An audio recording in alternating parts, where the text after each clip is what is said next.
First Kings 19 to 20, we just witnessed God's awesome power moving through Elijah, and yet Jezebel threatens to kill him and he runs like a paranoid schizophrenic and asks to die. The Lord ministered to him and gave him food and sleep. I do not want to oversimplify this, but something to eat and a good night's sleep can make things look a whole lot different the next morning. We must remember that we are frail human beings and things can get to us and overwhelm us.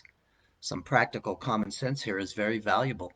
Elijah was a man who trusted God magnificently, but he was also a man of extreme passion and emotion, and it affects him greatly here. He inaccurately remarks that he is the only believer left and it's getting to him. Of course, that wasn't true. Emotion and passion are wonderful gifts of God, but they can also creep in on the negative side. We must continually yield these as well to the Lord. The Lord put on quite a show for Elijah in a great and strong wind, rending the mountains and breaking pieces of rock. Next came an earthquake and fire, but the Lord was not in any of these. He was in the gentle blowing that followed. Sometimes life is intense and God is in it in great power.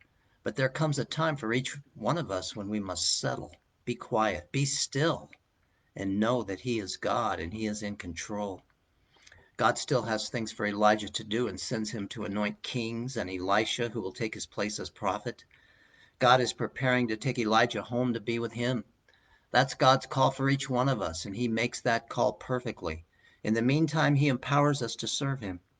Next, we see God in his awesome mercy, grace, and compassion because of his love for his people, actually giving Ahab victory over enemies and giving Ahab a chance to turn from Baal to him.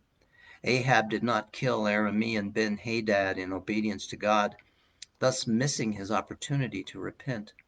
God is so gracious to you and me. He is the God of another chance. Have you taken him up on it? Luke 23, 1 through 25, religious leaders brought Jesus before Pilate. Jesus told Pilate that he indeed was the king of the Jews.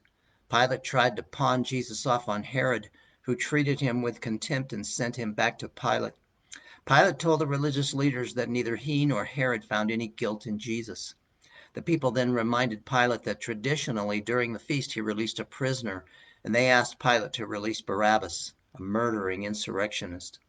Pilate wanted to release Jesus, but the people began to cry out, "Crucify him!" Pilate finally gave in to their will. We see injustice here and a mob mentality that finally prevails. We see Jesus taking the place of Barabbas as one condemned to die, and your place and mine as well. We see God orchestrating events and even using sinful men to accomplish his will.